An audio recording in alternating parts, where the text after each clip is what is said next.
it's been really kind of an honor for me to work on an industry that just impacts so many other industries in very positive ways, incredibly positive ways. So it's really good.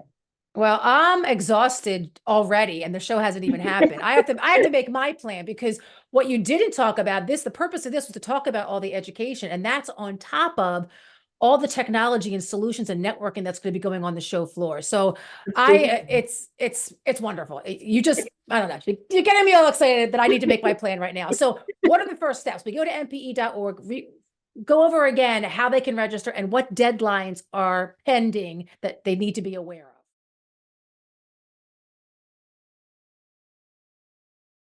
Welcome, everyone, and welcome to another MMT Chat.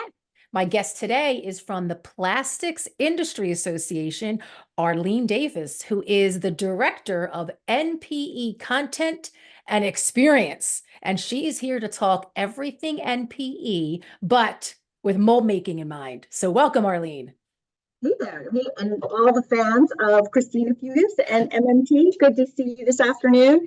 I'm very happy to be here. And Mold Builders, you're the starting point for everything. At least that's what I understand, and that's what everybody tells me. So I hope to meet more of you at the show and give you some kind of hints as to what you can do when you're at NPE. All right. So before we dive into that, so what's happening, why don't you give everybody out there, in case they don't know you, a little background on who you are and what you're bringing to NPE this year? Well, I consider myself a circus person because trade shows are circuses and all kinds of different things. And I love it. We build this beautiful tent. We take time to build it and then it goes away. But the difference is that we bring value for a particular industry. So I've been doing this for a number of years, not going to say how many. I spent 16 years in the automotive industry, loved it. And I love to see all the great things that Mold Builders have done for that particular industry. And then I switched to candy. And now I'm here at plastics. On the candy side, the interesting thing was what I picked up from there is all the packaging and all the various things. But actually, candy is molded too. So it was really interesting being there and seeing that and kind of translating that. So I have been with associations all my career, and I really enjoy it. And I enjoy helping members. So this MPE really is about getting the word out on plastics, getting out to industries, and educating everybody within the value chain on what everybody else is doing. And I know I kiddingly said, it starts with molds, but that's the reality. When you look at, certain companies, they got to start there, then figure out the material, then figure out the equipment and all of that. So thank you. You're the starting point. You said it, sister. They are the starting point. That's why it is. I've been saying it for 20 some years. They are that critical niche of manufacturing, an art, a craft, a science. So you sound like you get it already. Yeah. All right.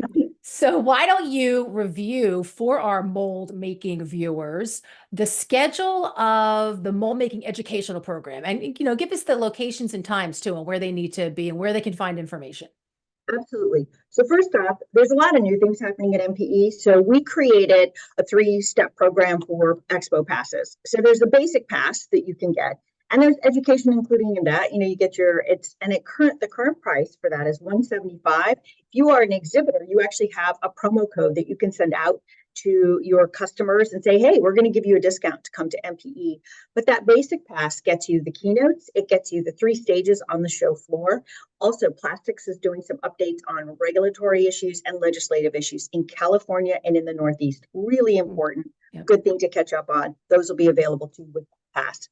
Then you go up to Expo Plus, which you get all of that other, plus there are some particular programs that are in classrooms that we'll be running. And Mold Builders, I'm going to go through. There's some really good stuff for you. And then the next level pass is our Premier Pass. And really what that affords is we're going to be recording those programs. And I'm going to run through those. There's a couple things I think, intuitively me, I say, there's really nothing there for me. But I actually think since you're the starting point, it's really important. There are some things you could really learn there. So when you go on to npe.org and you hit register and you go into the pricing and fees, you're going to see those 3. And I'm going to hopefully give you things under each one that may be of interest. And you may not be able to do it all, but certainly you'll have a better idea. Okay, go for it. So, the fun stuff, I love this. So we have 3 stages on the show floor, and we have this innovation stage that's located in the West Hall, and it's at the far end of the West Hall, and that actually has a booth number 2380. I looked through the sessions on there, and there are 8 that are actually very particular to mold building. They're on different days. You can search. If you go into the schedule there, you can do exactly what I did. Go in and do a search for mold. I just put molding, Okay. and they came up. All the sessions started coming up that were all for that. Now, as you're there, you may find other things that you like, but just keep in mind that's on the show floor. It's a free pass. It's a chance to sit down for a moment, take advantage of it. In the South Hall, we've got the bottling stage and the sustainability stage. Combined, they have like 5 or 6 sessions that are specific to molding. But again, you may find some things on there that you're like, you know what, I really should go see them. And the mold building zone is actually in the South Hall. Yep, I saw The that. bottling, yeah, so it's good. It's fairly closely located, but the bottling stage is actually in the bottling zone in the beer garden, so you can grab a beer. Nice. And go to a session. And that's S10089. If you go to the floor plan, you'll see it. The sustainability stage is further to the right over in that recycling and sustainability zone, and it's South Hall 38171. So again, it's a booth number because they're located on the show floor. We also have something kind of cool. I'm excited about this. Brandon Birchmeyer came to us with an idea to have whiteboard sessions. So Monday through Thursday on the bottling stage from 4 to 5, you can go, and we're going to have a whiteboard, and he's going to be whiteboarding solutions to different things. And so, like, as an example, Monday, he's got simulation, how simulation is accounting for and handling new technologies relative to injection molding. And he's going to go through and just ask people different things. And he's hoping people are not always agreeing with him. So there'll be some really good discussion. But you can grab a beer, hang out there 4 to 5. And on Tuesday, he's got, every day he's got a different topic. And what he really wants is that engagement. And people, I love it. And so it's a different, you're not sitting. You can actually engage in it and have some fun and enjoy it. But those are going to be Monday through Thursday, 4 p.m. to 5 p.m. Bottling stage, beer garden. Got to know that. It sounds good to me. And I like that whiteboard concept very much. Mold builders are natural born troubleshooters. So I'm anticipating some of that going on in that stage. And that was exactly it. We talked about, when you think about it, probably out of all of the segment, when you look at the entire value chain, who is used to having to negotiate with? You've got the material, they've got the customer that wants this particular thing, then they're also dealing with equipment, and they've got so many people that they're in so many that they have to figure out how it's all going to work. That I think this is great, and it's also a different way to do things. Go and have a conversation. It's better than sitting and just listening. So the next set, so as you go up, and that's, all that comes with your basic Expo pass. So you're at the sustainability stages, you can go and hear those. And then, I always say to people, we have 2,000 exhibitors. There's a tremendous amount of information just amongst our exhibitors. So if that's really where you want to be, that works. That's what you can, you can take advantage of all those. Let's move up to Expo Plus. And what I find here is we've been really fortunate. We have a lot of members that are helping us with this program. And I met with Whitney, I don't know if many know this, but Whitney Tavares, who works here for us. She's our director of engagement for equipment. And we decided to build something just specifically for mold building, a program. So Brandon Birchmeyer offered to help us out. And so that is going to be on Wednesday. Wednesday, May 8th. You don't have to attend every session, but if there's one in particular you'd like, but this does move you up to that Expo Pass level. Okay. But there are 4 sessions, and the opening one is Whitney's just going to talk about innovation and what's happening and what are mold builders doing.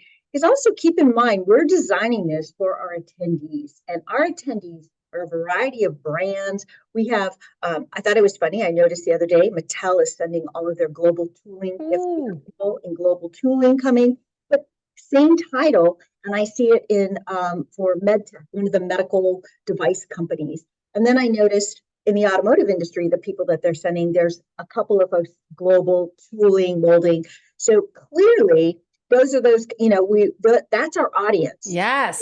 So, it's important that we make sure that they see some of our experts. So I'm really excited. We have Camille Sackett is going to participate in Whitney's program. Wonderful. Yes, I know. And she's just absolutely amazing. And we also have Glenn Starkey. on that panel. Oh, you got some So, superstars there that are passionate about the industry and all about educating. So that's nice. isn't that? It's great. I mean, I'm really excited. And then Brandon's going to do 3 different panel discussions on various topics. The second item is going to be continuous improvement and utilizing AI for part mold design and manufacture. Nice. And we're finalizing those, and I'll have more information, but on the website, you'll just see the title right now. The next one will be additive manufacturing and mold building. And the final one, adaptive processes for mold building and processing. And it's really how to incorporate tools and methods to handle variation in plastic resin. And that's that response to recycled resins, sustainable resins, biomaterials, all those kinds of things.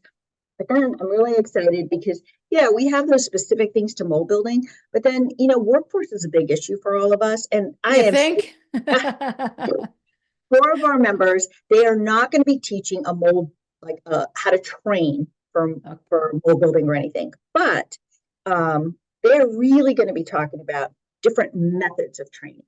So we have, and that's on Tuesday, and I'm really thrilled about this. So Paulson Training is participating, RJG, Rootsis, and AIM Beaumont. Oh, wow. And, Paulson's going to talk about science-based training, what that means and what that approach is and what that means for your employees. RJG, it's the hidden price of not training your people. What does that do? What does that do for you? And why is training good? Rootsis, I love this one because it's implementing sustainable change. But he really pushes the idea that a lot of companies say, well, I'm going to train this guy and he's going to train everyone else. Well, that has a certain mental impact on everyone. Whereas when you say, as a team, we're going to go get training together, it's a togetherness, and you already begin to create some connectivity between the people that work. And that is a retention thing. That is a big thing toward retention. If people feel like they're part of a team, they're doing something important. It's great. And then John Beaumont will be talking about the challenges of our evolving workforce and how do you address that, and how training can be a part to help your company as you get this younger workforce in and more diverse workforce. So it's not specific to mold building, but it's just part of doing business. Oh, absolutely. And it's an issue, no matter where you fall in that supply chain, everyone's dealing with that issue. Absolutely, everybody. So I think those are good. And then the next day, part of workforce, we're going to be doing DEA, DEI. If you look at everything going on right now, ESG, we hear that all the time, and these sustainability reports and making sure that you're being sustainable. Well, under that is DEI and that diversity. But how do you become more diverse? And what does it mean if you say, oh, our company is definitely following DEI? Well, we decided we would think about that. So we're kicking off with Candy, with Mars.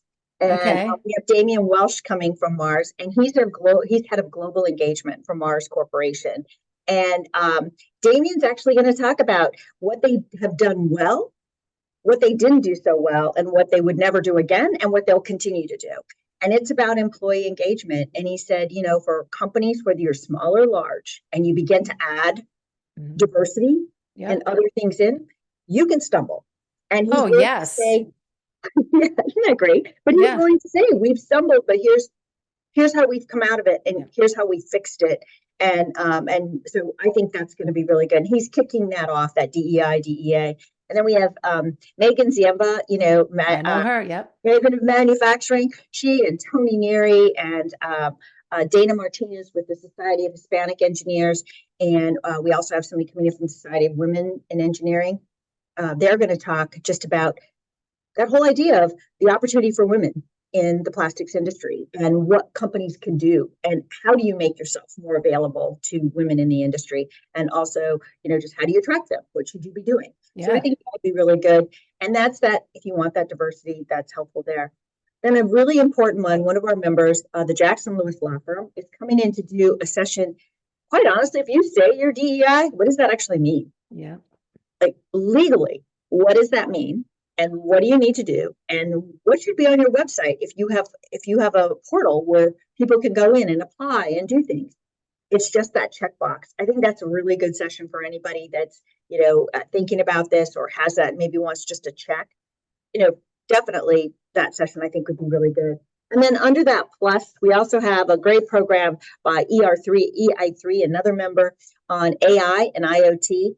And I think You know how people get scared, Christina, when Oh, you hear the word AI, they're like, yep, and IoT, it's like it's money and what? But yep. what's really cool about this program is they really take it and they say, take a deep breath.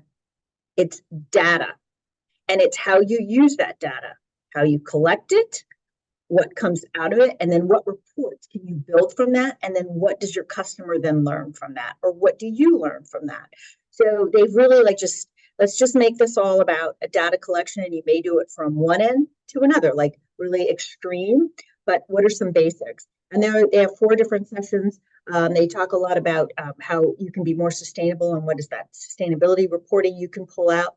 This ESG thing is really, for brands, they had to follow their entire value chain, and they have to report on the sustainability of every single piece of that value chain. Yeah. Well, what can you learn from AI that can help you finish up that report so you can give to the brand that you might have created a mold for or done something for? So it's also what you can learn about the information you can collect from your own company and how you do that. All those topics you're doing right now or explaining are all those big idea topics. So I love the approach of boiling all these down so people Mhm. can come away with actually doing something when they get back to their businesses and shops. And that's exactly it. I want you to go away. We leave shows, and sometimes you can hear a speaker that's like fun and exciting and whatever. And like, I love athletes and I love all that kind of stuff. Hmm. But I do feel like you're away from your business for a few days. I would love for you to come home and literally have a checklist. And if you have 3 items on there that changes the way you do business Yep. and helps you be more effective, more impactful, and more profitable, It's I a feel like I've win. done my job. It's a win. But then another cool piece that's that next level that I was talking about, um, the industry briefings, and that takes you to Okay. that plus. Okay, but we're recording these sessions, and I'll give you a little background how we came up with the 5 industries that we decided to focus on. We looked at registrations in previous years, and those particular industries would come no matter what we would do. They always increased. They're automotive, building and construction, packaging, consumer goods, and medical pharma. As I look at those, automotive, consumer goods, medical pharma, right off the top of the head, I think of mold building. And then, certainly building and construction, tons of that as well.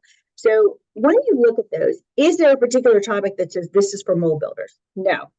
However, what I think is really important, every single one of those has a market session on what is the marketplace doing in automotive? What is the market Oh, doing in they're building and they are construction? always asking for that information. They want to know what their customers and their customers' customers are doing.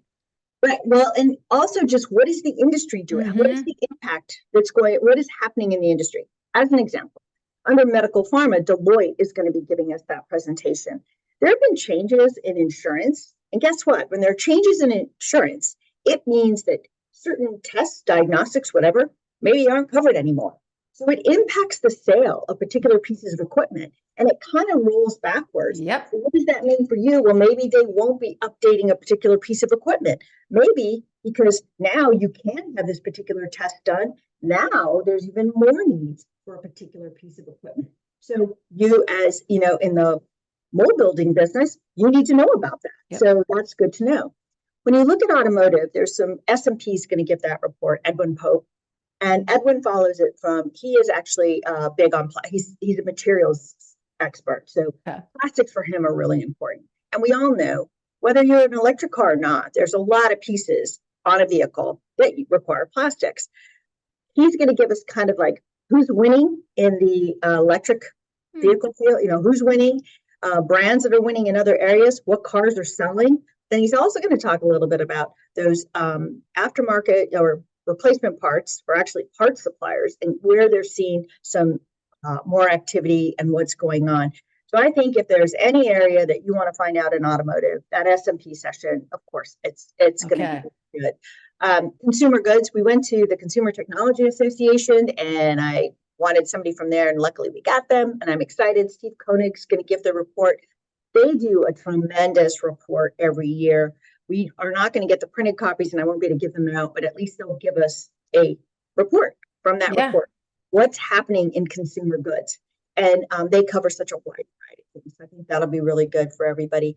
We have Graham Engineering, the Madison Group, I'm sorry, is helping us with programs on engineering. Okay. And there's one in each session. And I think those are super helpful. And then there's just overall, like the National Retail Federation is going to talk about what they see is happening on the retail front in terms of consumer products that are sold and all different kinds of things. So we have some kind of off sessions that are a little different, but I wouldn't say, don't get the Premier Pass. I think the market in itself, understanding what's going on, and keep in mind, those are being recorded. So if afterwards you want to watch them, you don't get to them at the show, those particular sessions will be available. So and they will be available as part of those passes, is what you're saying. Part of those passes, okay. For like 2 months after the show, 60 days past, we'll let you go in. You'll get to watch and see those sessions. So I can't record all the sessions. I wish we could, but this year we're just trying this out to see. We're trying a lot of things out. And hopefully this will happen. Speaking about our audience, the Mold Building audience, I'm hoping they send more than just one person, because it sounds like there's an attack plan here. People could be going to different sessions on the show floor, get the extra passes and go to the industry outlook so they know what might be coming down the pike. Go check out technology, grab a beer and have a conversation. That gets me excited when there's so much going on, so many offerings that they're going to need a plan. And I think MPE.org is where you start to make that plan, correct? You can download the app in a couple, and you'll be at whatever sessions you select on the site. You can then, when you get the app, you can download it. And we're doing keynotes this year. We've never done that. And I'm so excited. We do have Wednesdays, and it's Michael Hines, CEO and chairman at BASF. And I think that's just going to be great hearing from, they are the largest chemical company. Yeah. And I think hearing from them, again, it just sets, plastics is an important industry, and we're bringing in one of the largest chemical manufacturers to talk about what's going on, the challenges they're facing, and how they're dealing with those challenges. And it's a lot of positive. And I think anybody that's in our industry, you just walk away feeling like, that's good. We're good. We do great things. So we do great things. Exactly. Yeah, we really do. Where do the keynotes, where are they take place? Up in the Chapin Theater. They're and we only have 2,600 seats in there, but what's going to happen is we're using a technology this year called silent theater. So for instance, when you're in the theaters on the show floor, if it's too noisy out there, you just put your headset in and you'll be able to listen in. You'll click on the app and we'll have the QR code. You just take the QR code, put the app on, and then you can listen to it. And the same will happen the morning of it's first come, first serve. So if it's filled, then you can listen to, and you can be, my understanding is you can pretty much be anywhere and listen to it. What are the first steps? We go to MPE.org, go over again how they can register and what deadlines are pending that they need to be aware of.